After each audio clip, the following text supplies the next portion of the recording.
Well, first off, I just want to say it's so good to have you on the presenters for the Bad Meinberg festival that we're having coming up June. It's going to be very exciting. And I know you've already had experience with it. So Yes. yeah, why don't you just share a little bit about what drew you to be a part of it this year, and anything about it that you think people would like to know? The last few years have been amazing. The festival has been growing. We had some beautiful experiences with teachers, and I love the free, open-minded setting of the entire experience. The way Andreas is organizing it gives us all a feel that we are part of it. As a teacher, but also as participant. The last few years I've been there as a participant, and I enjoyed it very much. And I came to a deep wish to join even further and really helping in organizing. So this year I'm also helping in organizing things, and I'm also like part of the teacher team this time. So yeah. Do you have a particular thing that you know you're going to be sharing, or a topic or an idea that you're feeling called to talk about? Yes. For me, one of the great ways the course has been working for me is learning how to deal with daily life, how to deal with my work, how to deal with just the average things of life.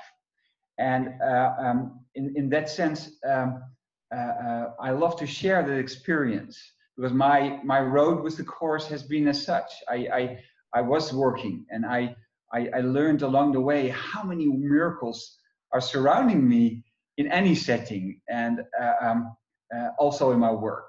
So that will be one of the sessions I will give, just work, daily life. How does it look like? What is this course doing for me? How can I really feel that the course is with me in the process of working with it in my work? Mm-hmm.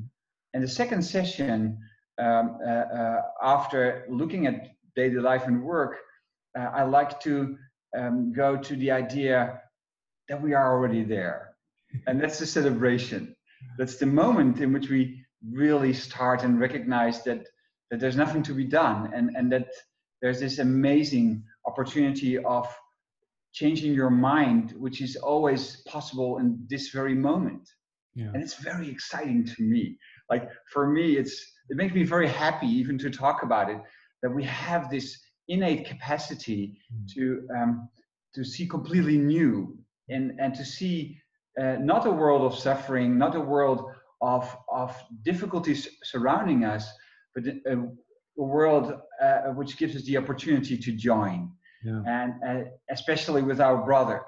So my second session will really be about that experience, telling about it, but mainly focusing on the experience, which is always available for all of us.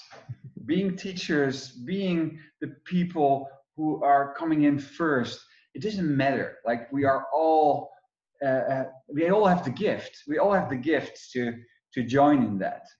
And that's a gift I received, and which I just totally love to pass through and to give in the way given to me. So that's what I'm looking forward to. That's what I'm striving for, and that's where I love to meet anyone who is willing to come and join. The sessions are meant to be in the place that we join in mind, and in which there's no difference between a teacher and the person who's sitting there to learn about it. Mm-hmm. Yeah, we are truly one. There is no doubt about that. Yeah. Thank you. We agree on that one.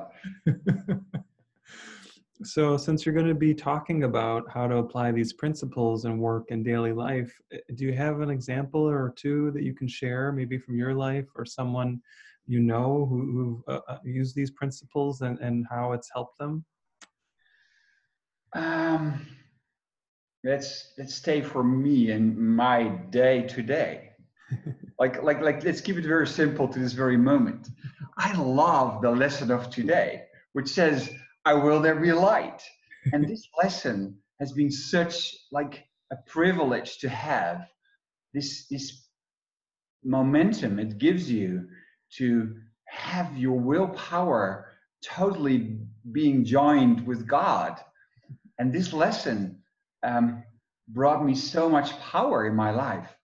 I envisioned one day that I was, maybe you know the movie The Lord of the Rings. Oh yeah. It's a known movie. And you have Gandalf, and he would stand there like in front of this monster, this huge satanic monster, and he wants to say, "Okay, you shall not pass." And I remember the moment that I envisioned myself in my life just saying this statement, "I will there be a light," like putting this into the ground, like Gandalf was doing in his ways. And I remember that this vision helped me so strongly to be very, very clear of what I want in my life. Yeah. How will there be light? like this is it. Like more beautiful is not going to be. And this is just this day. And we have this lesson possibility, this opportunity every moment and every day again. So this is only the example for today. And every day has this amazing gift of changing yourself in the way given at that very moment. Yeah. And this is one of the experiences I had with this lesson, which brought me so much power, because I had combined like a vision in my mind together with this lesson of being very clear of what you want. And this is how it is. It's what do you want? I want light. Yeah. I want my brother to be part of what I in my experience. And I have to undo the blocks I have made between me and my brother in order to be at that point with my brother. Yeah. Yeah. So it's this such is a my wish for you. This is my wish for all who are looking. I will there be light. It's that simple. Oh, that's beautiful. And it's such a powerful scene in that movie.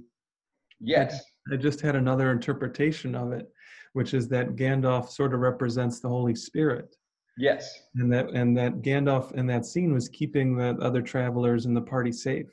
And Yes. the Holy Spirit keeps us safe, because the Holy Spirit cannot be defeated by the ego or anything, you know, and if we call on it for help, we will always be helped. Exactly. And this is what this lesson is doing, is that it makes you join with the Holy Spirit. This is what the Holy Spirit wants. He wants there to be light. And in standing in that place of Gandalf, you are that. And that's exactly, thank you so much for the expression, what it means. It's exactly what it is. You stand at the point that you realize that you have the power, that nothing can be in between you and the light that you are. And that's amazing. Thank you. So, yeah, I'd love to know a little bit more about how you got into the course. And kind of what drew you to this path, and why it feeds you. Yeah. The course came very early on in my life, as I was a teenager, when my mother was starting in the late 80s already with the first versions being available, and she was excited about it. And I was not, because I was like a teenager, and as many teenagers were and are, they don't want to do what their moms are doing. But it changed the moment that one of my best friends really got involved into it. And then she helped me to see okay, but this really makes a difference, because I saw the shift in her. She had like difficulties and themes she couldn't work with, and then I saw a shift in her mind, which was so profound that I immediately was like, okay, but this really is something that I'm interested in too. Yeah. And this brought me into a path of being really excited about it and learning about it. This was in the beginning of the 90s. And ever since, this book has been my faithful companion over the years in many different like areas of my life. Seeing that it really, time after time, you bring the lessons to the situation you're in right here and right now. And then it becomes alive, because it's the only point that is alive, which is the now. That is really the place where you can use the lessons and express them. So this is how it came about. And well, it's been a while ever since it's with me. And as you can see, maybe it still makes me shine and makes me happy and makes me giving a feeling of extension, of connection. So I'm very, very grateful. And in that sense, like you, I love to join with any opportunity given to extend this message for those who want to join in it. Everybody is invited. So yeah.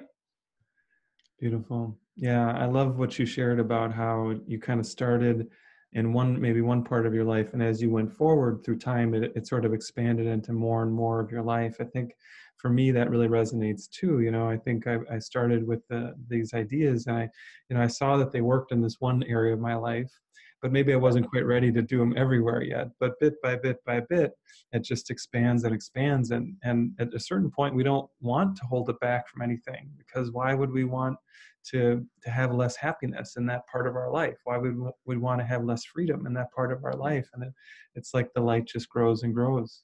Yeah. And the interesting thing for me is work was the most difficult part. So this is also, for the first time, I feel like I've been in that field now long enough to say, okay, but really, also in this difficult field, for me, like as a person, I'm not sure how it is for anybody else, but for me, it was like a difficult field. And I can happily say, okay, I found it there too. Like it's everywhere. Like everywhere I look, I can find it, and that's exciting to me. Yeah. So that's also in teaching. I always want to look at the things that I also really looked at myself deeply, which is the first part of giving it away is by working it through and seeing it. And the only simple thing is that I just share what I found out for a moment in this amazing opportunity. Wow. Yeah. We all have that capacity, and that's the lovely part. In essence, we are all teachers all the time, and the question is, what do we want to teach? And the Course in Miracles is a guideline on how you can be your own teacher. Yeah. Because this is what we do. It's always like we're teaching ourselves. And sometimes we're in a demonstration in which others are part of that. But it's still that you're teaching yourself what you wanna learn. Yeah. Yeah. I sometimes say when we think it's about someone else, we're pointing a finger, that there's one finger pointing, and then there's three pointing back at us. So Exactly. So true. Thank you. And the other thing about what you were just sharing reminded me of part of the introduction to the workbook, where Jesus says to us, you don't even have to believe the things that are being taught in these lessons. You just need to apply them. That's exactly how you gain the benefit. So yeah.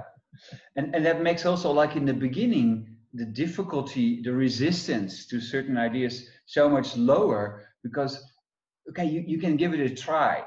And this is where it starts. It's just like it's a way of undoing your mind without a preconception of an idea that you need to understand it completely. Actually, the things that are most precious in life are not understandable. They are just there to be experienced. So the moment that we really think that we have to completely understand it is still a very rational way of experiencing. True experience is really like letting it in, letting the blocks be taken away, so you can feel it within, and you know it's true. You know that it's there, and the exciting thing is that process, for me at least, started very clearly working for me by applying the lessons. Yeah. So. And I think the interesting thing I've heard said about forgiveness, that, you know, which is the heart of the course, is that it's basically a mental process, but it opens us up to an experience. And so we have to know the mental shift to make in order to open up the depth of who we are. And it's really amazing. Yeah, this opening up, this letting go of an idea that we need to know something about the situation is really what forgiveness is. It's letting go of any idea and completely being now with what is presenting in the moment. Any idea that we have is already a judgment about what we perceive in the moment. If we want to be completely new, we have to be completely blank. Like our mind is not filled with any thought, and then there's an openness in which the true connection can take place, and there's no barrier between you and the object you think is outside of you. That's beautiful. That's beautiful. And I think that's maybe a good summary, you know, of what this work is about, what you're sharing at the festival, what other people are going to be sharing. We have such a great lineup of presenters. I think it's really going to be an amazing time. Yeah, this has been really great talking with you today, Erro. And Erro, and I realized I didn't properly introduce you or myself, so I'll do that here at the end. You are Erro van Mannen, and I am Barret Hedeen. Yes. And yeah, we're both helping out with this festival, and you're going to be presenting. So I'm really excited to have had this time together with you, and happy to share it with everyone else. Hopefully people hear our messages and they find some peace within their hearts. And if they're able to come join at the festival too, that's really great, really beautiful. We'd love to have everyone there. Everyone is invited, and the more people join, for me, the more beautiful it is. There are so many opportunities when more people are coming together to see anew with all of them. So I truly hope that people feel welcome. I truly invite them to join us and share the amazing opportunity to be with your brother in a new way. Yeah, beautiful. I think that's a great note for us to end it on. So thank you, Erro. Have a beautiful, beautiful day. And yeah, look forward to the next time we connect. The same to you. And I truly hope that you are able to join us in the next festival, as I know that this time you will be helping to prepare, but you won't be joining in form. And I love to meet you. So let's hope that that's going to happen maybe next year. Yes, we're all one in spirit. So I will definitely be there on that level. I know. And maybe there'll be other opportunities for us to connect even before next year's fest. So. Okay. Thank you. Yeah, blessings and love to you, Erro. Blessings to you too. Thank you so much, my friend. Okay, see you. Bye. Bye-bye.